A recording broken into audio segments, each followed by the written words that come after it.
Estou aqui com o Márcio, ele trabalha com indústria de confecção, de uniforme, a gente estava participando de um pregão aqui, então aproveitei o tempinho dele aqui para a gente trocar uma ideia sobre esse mercado de licitações, né, como que a gente pode ganhar, como que ele atua, né, nessa parte de indústria, ele vai contar um pouquinho da história dele.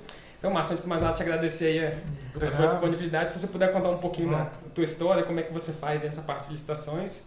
Vamos lá, eu trabalho na área de indústria de vestuário, uniforme, né? Provavelmente dito, uniforme, fardamento, e a gente atua aí bastante na área de licitações com o governo federal, nas esferas estaduais, municipais, com as Forças Armadas. E a indústria a minha indústria quase toda ela é voltada para essa área de pregão. Pregão, licitação, esse tipo de coisa, com contrato com o governo nas suas diversas esferas. E aí, no caso, assim, o que você acha desse mercado? Você acha que é um mercado muito grande? No caso, você foca só nisso? Assim, como todo mercado tem suas virtudes e seus defeitos. Mas é um mercado grande, o governo ainda é o maior comprador do país. Hoje, com as ferramentas novas, com a informática e com a questão dos empenhos, a necessidade do empenho na compra antes de finalizar as ordens de compra, trazem uma segurança no recebimento e você consegue fazer grandes contratos a médio e longo prazo que possibilitam um planejamento. Você estava até comentando agora um pouco, né, a questão de você ter uma indústria, né? O que te motiva assim, a estar nesse mercado? Você falou um pouco daquela questão da empregabilidade, né, que você a indústria de confecção, assim, primeiro você tem que gostar de trabalhar em indústria, porque é chão de fábrica, você tem a questão do gerenciamento de produção, que tem a sua complexidade. Mas o que me leva, assim, eu acho que a gente tem um mercado grande interno para ter indústria de confecção aqui. Isso está sendo mal explorado, está sendo mal incentivado, porque a indústria de confecção é uma indústria que emprega uma mão de obra específica, né? Porque é uma mão de obra em sua maioria feminina, meia-idade, em grande número, às vezes, mães solteiras, com baixa escolaridade, mas que se conhecem um ofício técnico, que é o ofício de costura. E a confecção, quando você está numa indústria, o faturamento dela é diretamente proporcional à quantidade de mão de obra. Não é, às vezes, igual um escritório que você consegue um grande faturamento com 3, 4 pessoas. Uhum. Você numa indústria de confecção, para você aumentar o faturamento, você aumenta o número a base, né? de mão de obra. Então é um setor que é um grande empregador, e empregador de uma mão de obra carente, que necessita de emprego. Então isso é um dos motivadores, é você conseguir gerar emprego, gerar renda para algumas famílias, entendeu? Então isso também é muito gratificante quando a gente vê aquela ideia gerando emprego e renda. Legal. E hoje, assim, pensando no teu negócio, hoje o teu negócio está mais, a base do teu negócio é governo ou ela é mais empresas ou atacado? Não, eu no início cheguei a trabalhar com a parte de moda no Rio e tudo, mas eu já tinha uma experiência de trabalhar com o governo, na própria confecção e em outros ramos. E no final nós fomos conciliando as duas e acabamos só no ramo do governo, porque é uma diferença. A moda ela é muito volátil, você tem são poucas peças e muita variedade. Então, enfim, falando em linguajar de confecção, a grade é muito partida. Cada modelo tem 10 cores, vários tamanhos, e muito pouco, 20 de um tamanho, 30 do outro, 5 de uma cor. Isso atrapalha um pouco a produção. Quando você ganha uma licitação, você vai fazer 10 mil peças, que é a mesma peça, igual, vai mudar o tamanho. Então aquilo gera um volume que você consegue ganhar na produtividade. Então a produtividade fica maior pela repetição, por te dar condições de você fazer uma linha de produção. Então essa é uma das vantagens de trabalhar com o governo. Aí nós optamos mais pelo governo do que a parte particular. Eu acho legal isso também, a parte do governo, né, que ele está te falando como que tem que ser o produto, né, a especificação, né, você não tem que, no caso, eu costumo falar, você não tem que ir vender. Né, no caso, você não tem que, sei lá, fazer uma parceria com alguma, sei lá, uma Riachuelo da vida para você atender aquela demanda. No caso, você atende o governo, ele está te falando o que ele quer. É só seguir aquela especificação, se você bateu a especificação... Eu costumo dizer que quem trabalha em licitação, em pregão, o que a gente vende é custo. Porque no final ganha quem tem o menor custo. Então o que a gente vende no pregão, independente de ser uniforme ou ser um outro tipo de material, ganha quem tem o menor custo. Então o que a gente vende é o custo. E para atender aquela especificação. Sim, assim, o produto já está definido. Isso. O que você vai te diferenciar do concorrente é o custo. Porque a qualidade, o comprador só vai aceitar aquela qualidade, independente de ser vendido por A, B ou C.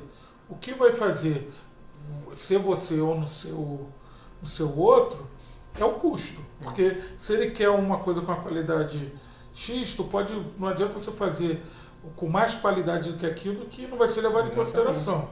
O que você tem que ter é custo. Exatamente. É entender a especificação, né? É o que eu falo muito, assim, entender o que o governo está querendo comprar. É a mesma coisa dos capacetes. Né? Não adianta eu tentar vender esse capacete caro, sendo que eu tenho um barato que atende a especificação. O que ele quer é o menor custo que atenda ao que ele precisa. Exatamente. É isso que o comprador do governo quer. Márcio, agora pensando assim no negócio de vender para o governo, se você fosse dar um conselho para as pessoas que estão começando agora, o que você pensaria? O que você acha que as pessoas têm que estar atentas? O que elas têm que seguir? A primeira coisa, a pessoa tem que estar ciente que está assinando um contrato. Não é uma compra, assim, um tratado de boca. Então, é um contrato com o governo que você está assumindo e que quando você ganha, alguém deixou de ganhar. Então, você entrou na frente ali, está assumindo aquele compromisso. Se você não tiver condições de cumprir, você vai ser penalizado.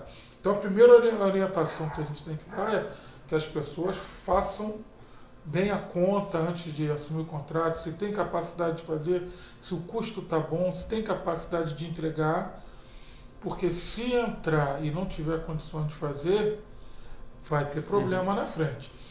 Mas não é nada do outro mundo. Todo mundo começa de algum ponto. É só. Passo, parece que está assustando, mas não é isso. Em tudo que a gente faz, a gente tem que ter responsabilidade. Perfeito. Se você tem condições de vender 10 copos desses, a gente licita 10 copos, não vou licitar 1 milhão. Entendeu? Então, a gente tem que saber. E tem licitação para todo mundo, para quem tem condições de vender 10 e quem tem condições de vender 1 milhão. É você saber onde você se situa e ali subindo no degrau do teu espaço. Exatamente, é o que eu costumo falar, é como se fosse uma academia. Sim. Né? Você vai pra academia, você tem um peso de 100 quilos, você não vai pegar o de 100 quilos. Você vai começar o de 5 ali, ó, entender o movimento, malhar, criar musculatura, é o que eu costumo falar, né? Você cria musculatura. Sim. Né? Por exemplo, jogar no nível que tu está jogando hoje tem que ter uma caminhada muito grande. A não ser que seja uma grande empresa que já atua em ramo particular e que migre para atuar no ramo público. Aí o cara vem com uma outra... já vem com outra estrutura. Exatamente. Tanto que um dos pontos que sempre é pedido em pregão é atestar de capacidade. Porque há essa preocupação também de quem compra de estar contratando com alguém que possa fornecer. Porque há um prejuízo ao comprador quando ele contrata e não recebe o produto. Entendeu? Principalmente alguns produtos sensíveis, igual o uniforme é para as Forças Armadas, igual medicamento, alimento, são produtos sensíveis que se você não entrega, o cara não consegue se resolver a tempo de não gerar um problema para quem iria consumir aquilo. Então, há que ter esse cuidado, mas é o que tu está falando, cada um ir até onde alcança. E uma pergunta que muitas pessoas me fazem, né? Assim, hoje com o pregão eletrônico, existe esse lance de carta marcada, de você estar vendo como fazer, como montar alguma coisa assim? Você acha que não existe isso? Cara, o pregão eletrônico, eu participo de licitação antes do pregão eletrônico. O pregão eletrônico, ele é uma ferramenta que te dá a oportunidade de rever teu preço durante o processo. É muito difícil, porque o pregão eletrônico você não sabe quem está participando, o pregoeiro que está do outro lado também não sabe quem está participando, e um vai cobrindo o preço do outro. Então é muito difícil ter essa questão de carta marcada. É complexo. E hoje você tem várias ferramentas de transparência, igual o portal da transparência, que rapidamente é feito um comparativo entre os preços que estão sendo praticados. Não que não exista, a gente vê aí na televisão que existe, mas o processo hoje para fraudar é muito mais difícil. E assim, no caso você vende produto. O que você acha dessa questão de produto, de barreira geográfica? Você consegue vender hoje no Brasil inteiro. Você está lá no Rio de Janeiro, mas você consegue vender no Brasil inteiro. O que você acha disso? Não, você tem que ver, tem a questão de imposto que muda de estado para estado. Isso é um complicador. Se a gente tivesse um imposto único, seria muito mais fácil, principalmente para os pequenos empresários que tem que ficar administrando esse tipo de coisa. Mas o pregão te possibilita fornecer no Brasil inteiro. Se você tiver preço para isso, e a logística você faz com uma transportadora e entrega, uma transportadora que seja de confiança, você consegue atender pedido no Brasil inteiro.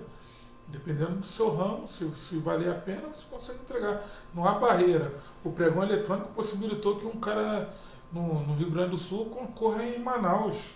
A gente aqui vende capacete de Brasília lá no Antigamente você tinha que ir lá pessoalmente. Então você, antes de ganhar o contrato, você já tinha uma despesa de ter que ir ao local. Hoje você faz isso do teu escritório. Do celular na praia, tá lá. A tua despesa só vai começar depois que você já tem o contrato. É engraçado que eu estava conversando com meu pai sobre isso outro dia, ele estava contando como era o presencial, né? Ele tinha que imprimir tudo, levar as caixas, levar caixas de papel, às vezes ele ia participar em São Paulo. Chegava lá, deixava tudo, não sabia quando o pregão ia começar, que ia ter que analisar a documentação de todo mundo. Às vezes ele passava 2 semanas lá para participar de um pregão e o negócio era burocrático, era horrível. Porque você não tinha o SICAF, então todo pregão que você participava, não era nem pregão, toda modalidade de licitação que você participava, tomada de preço, carta convite, você tinha que levar toda a documentação da empresa, a federal, a municipal, a estadual.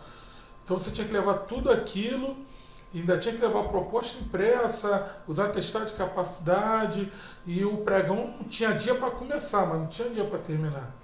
E quando ele era em outro estado, que não sei, em outro município, você chegava lá e não sabia quando você voltava. Era exatamente assim. É muito doido. E aquilo se dava ali por bastante tempo.